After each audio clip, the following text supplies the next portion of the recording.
नमस्कार, मैं हूं मुक्ता। दूरदर्शन के माध्यम से जुड़े हैं हम आपके साथ एक खास मुहिम को लेकर।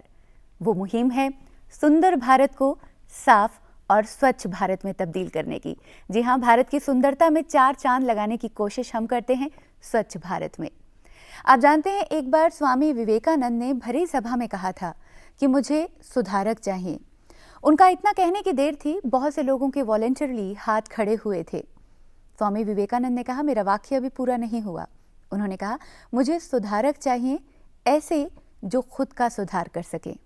जी हाँ, बदलाव की बयार हम बहाना चाहते हैं, लेकिन ये बदलाव बाहरी नहीं, भीतर होना चाहिए, क्योंकि अगर हम खुद बदलेंगे तो बाहर बदलाव हमें दिखना शुरू हो जाएगा। भारत को स्वच्छ बनाने की इस मुहिम में, भारत में ये बदलाव लाने की मुहिम में हमारे जैसे बहुत से लोग हैं जो लगातार काम कर रहे हैं। अपने बिजी शेड्यूल के बावजूद वो लोग बाहर निकल कर आते हैं और आम से खास में खड़े हो जाते हैं। ऐसे ही लोगों की मुलाकात हम आपसे करवाते हैं स्वच्छ भारत के माध्यम से। आज हमारे साथ एक बहुत ही खास हस्ती मौजूद है। आप ट्रस्टी हैं रोटरी फाउंडेशन के, पद्मश्री सुशील गुप्ता। बहुत बहुत स्वागत है आपका। धन्यवाद। सुशील जी, बहुत बिजी शेड्यूल है, आप ट्रस्टी भी हैं रोटरी फाउंडेशन के। कैसे जुड़े स्वच्छता अभियान के साथ? देखिए, मैं हॉस्पिटैलिटी इंडस्ट्री को बिलोंग करता हूँ जी, और टूरिज़्म प्रमोट करने के लिए भी उस मुहिम का भाग हूँ। और रोटरी से मेरा संबंध बहुत पुराना है, 38 साल का है। तो रोटरी में, जैसे सबको पता है कि रोटरी ने पोलियो एरेडिकेशन में बहुत काम किया है। WHO और यूनिसेफ के साथ मिलकर एक मुहिम उठाई और पिछले 4 वर्षों से भारत में अब कोई पोलियो केस नहीं है। और पूरे दुनिया में सिर्फ 2 ही जगह रह गया है, अफ़गानिस्तान और पाकिस्तान। और हमें पूरी आशा है कि इस वर्ष वो भी वहाँ से भी समाप्त हो जाएगा। तो इसकी सक्सेस को देखते हुए रोटरी ने डिसाइड किया कोई नया प्रोग्राम हम अपने हाथ में ले, जो आज की दुनिया की आवश्यकता के लिए एक ज़रूरी चीज़ है जी। हमारे फाउंडेशन के 6 फोकस एरियाज़ हैं। उसमें 3 फोकस एरियाज़ जो हैं, एक वाटर एंड सैनिटेशन का है, एक डिजीज़ प्रिवेंशन एंड ट्रीटमेंट है, और बेसिक एजुकेशन एंड लिटरेसी है जी। तो हमने इस प्रोग्राम को वॉश इन स्कूल को चुना गया। एक तो ये हाई इम्पैक्ट प्रोग्राम है, इससे एक चेंज आएगा, एक सुधार आएगा, और दूसरा हम इसको मेजरमेंट कर सकते हैं और सोसाइटी का इसमें भला होगा जी। तो ये सोचकर इस प्रोग्राम को डेवलप किया गया यूनिसेफ की पार्टनरशिप में साथ जी। तो उसी के अंतर्गत हम विश्व के 3 भागों में ये पायलट प्रोजेक्ट चला रहे हैं, जिसमें हमारा देश भारत भी है, अफ्रीका में केन्या है, और लैटिन अमेरिका में 3 देश हैं, ग्वाटेमाला, होंडुरास और बेलीज। तो 1 जनवरी से हमने ये प्रोग्राम किक ऑफ किया है। लेकिन हमारे देश में थोड़ा सा पहले शुरू हुआ है जी। और उसका कारण ये है कि 2014 दिसंबर में हमारे रोटरी का एक प्रोग्राम होता है जिसमें हमारी रोटरी की लीडरशिप इकट्ठी होती है। तो उसमें श्री वेंकैया नायडू जी को हमने इनवाइट किया था जी। तो अब रोटरी में ये सोचा गया, भाई अब वेंकैया नायडू जी को हमने बुला तो लिया है, और आजकल देश में प्रधानमंत्री मोदी जी की वजह से स्वच्छ भारत का एक बड़ा अभियान चल रहा है जी। तो ये डिसाइड हुआ कि भाई रोटरी जो है, क्योंकि बड़े सालों से रोटरी क्लबें, रोटरी जो हमारे डिस्ट्रिक्ट हमारे देश में हैं, वो टॉयलेट ब्लॉक बनाने में लगे हुए हैं। गाँव में भी बनाते हैं, शहरों में भी बनाते हैं, स्कूलों में भी काम करते हैं। उसके अलावा हम 10,000 स्कूल हर साल अडॉप्ट करेंगे। Very good. 2 वर्षों के लिए जी। तो इस प्रकार हम जुड़े। सुशील जी, सुविधाएं मुहैया करवा दी जाती हैं, लेकिन मानसिकता में परिवर्तन बहुत ज़रूरी है। तो ये मनस परिवर्तन कैसे स्कूल में लाया जाए? वो जो हाइजीन प्रैक्टिसेस का क्लासेस रेगुलरली होंगे, जी। जो गवर्नमेंट के करिकुलम में है, कोई नई चीज़ नहीं है, पर हम ये एश्योर करेंगे कि वो चीज़ें हों तो बिहेवियरल चेंज धीरे धीरे आना शुरू हो जाता है। जी। इसके लिए बाल संसद को एक्टिव करना और जो स्कूल मैनेजमेंट कमेटी को एक्टिव करना जो है, वो हमारे कार्यक्रम का एक भाग है जी। तो उससे एक बिहेवियरल चेंज आएगा। आज देखिए, पूरे विश्व में कोई 1.4 बिलियन लोग जो हैं जो ओपन डेफेकेशन प्रैक्टिस करते हैं, और उसमें 50%, 40 से 50% हमारे देश का हिस्सा है। जी।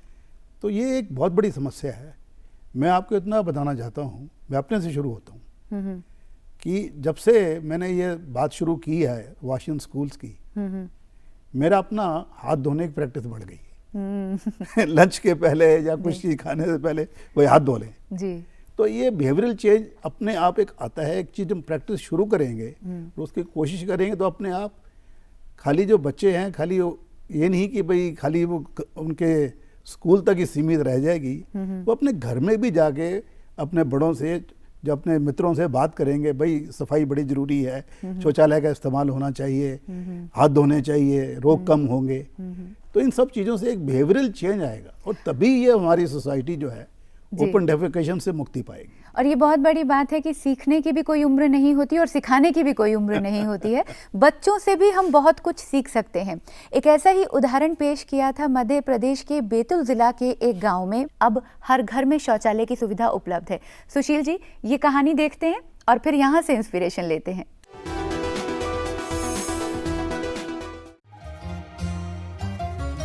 स्वच्छ माहौल में एक ओर जहां स्वास्थ्य बेहतर रहता है, वहीं दूसरी ओर हम कुछ रचनात्मक करने को भी प्रेरित होते हैं।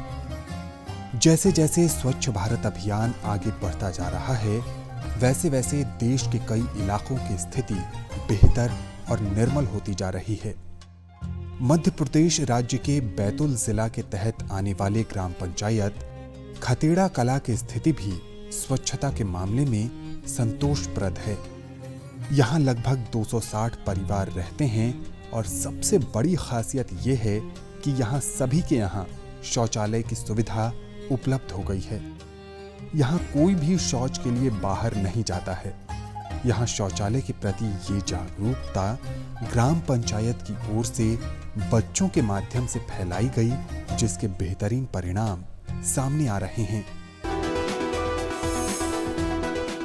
करो अपने मुल्क को कूड़े से साफ, करो अपने देश को गंदगी से आज़ाद। जी हाँ, फिलहाल हमें आज़ादी गंदगी से चाहिए और फिर हमारा भविष्य कितना उज्जवल हो सकता है, इसकी कल्पना भी शायद आप इस वक्त नहीं कर पा रहे होंगे। सुशील जी, स्वच्छ भारत कैसा भारत होने वाला है?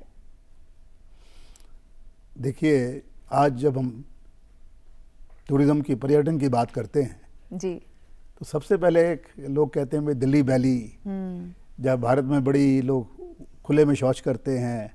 आप ट्रेन में, मैं पिछले सप्ताह की बात है, मैं अमेरिका में था, तो रोटरी के ग्रुप में बैठे बात हो रही थी। मैंने कहा भाई देखो, हमारा देश बहुत बढ़िया है, एक स्पिरिचुअल डेस्टिनेशन है।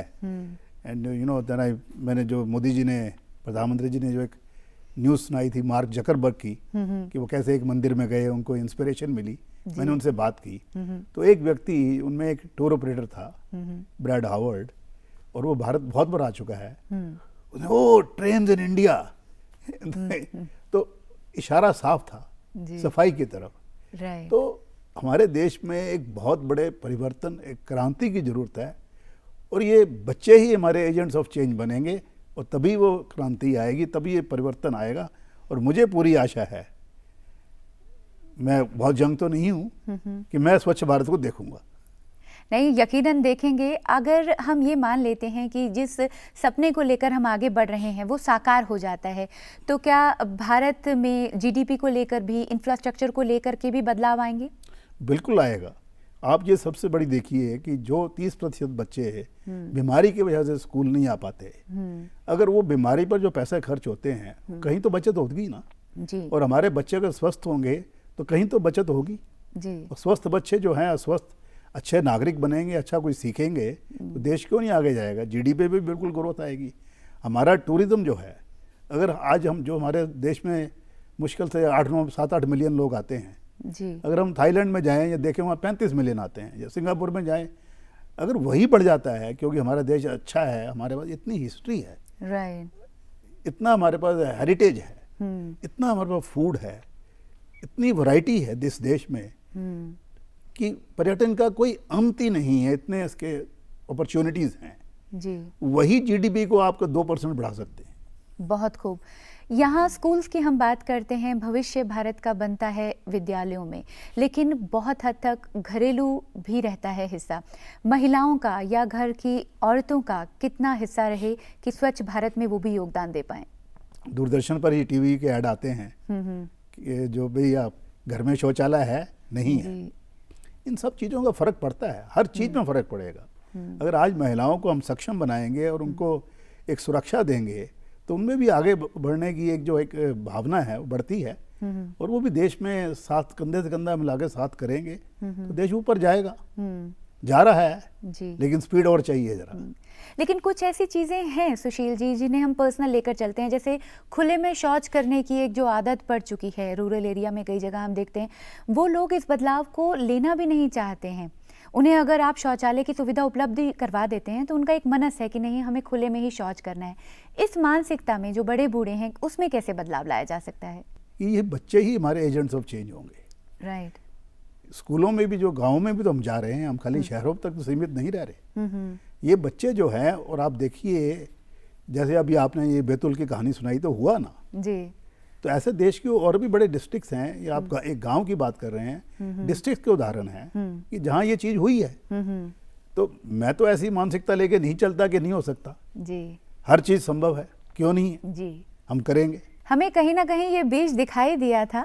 तमिलनाडु के कांचीपुरम में भी पेरूनगर एक जगह है जहां जाकर के ये महसूस किया गया कि बड़ों में भी बदलाव आ सकता है, क्योंकि हम ये मान बैठते हैं कि नहीं अब तो उम्र बीत गई, जैसी आदत पड़ी है हम उसे बदल नहीं सकते हैं, लेकिन नहीं। पेरूनगर की लगभग 5000 की आबादी है, वहाँ खुले में शौच करने की आदत है, इसमें परिवर्तन लाने की भी कोशिश की गई। The river beds of Cheyyar in Kanchipuram district under Uttarameru block panchayat is Perunagar Gram Panchayat. Sufficient quantity of potable drinking water is provided to this Gram Panchayat, as this Gram Panchayat lies in the river beds of Cheyyar. To provide clean sanitation, the government first identifies the beneficiary who are in need of individual household latrines. Then, the government provides the beneficiary by constructing individual household latrines. The latrines are constructed according to the standard specifications of the size, width that is laid down by the government.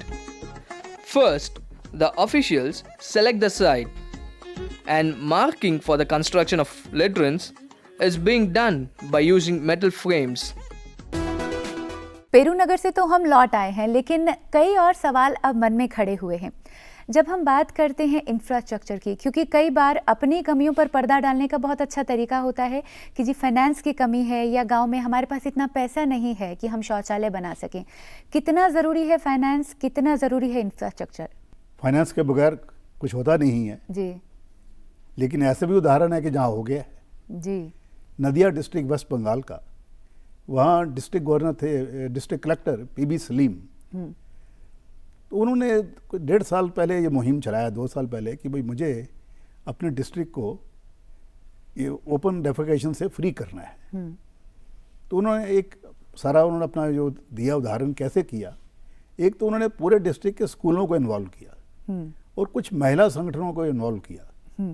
उन्होंने कहा ये school के बच्चे ही उनके agents of change बनेंगे, और उन दोनों को इन्वॉल्व करने से over a period of time, in period of 2 year, 2 साल के अंदर ही उस डिस्ट्रिक्ट को कोई 600 करोड़ रुपया कोई एडिशनल कोई किसी ने दिया नहीं, लेकिन उन्होंने ये कर दिखाया कि उनका डिस्ट्रिक्ट जो है पहला इंडिया का डिस्ट्रिक्ट है जो ओपन डेफिकेशन फ्री है। तो मैं ये नहीं कह रहा कि पैसे की आवश्यकता नहीं है, लेकिन इतनी बड़ी नहीं है कि हम काम ना कर सकें।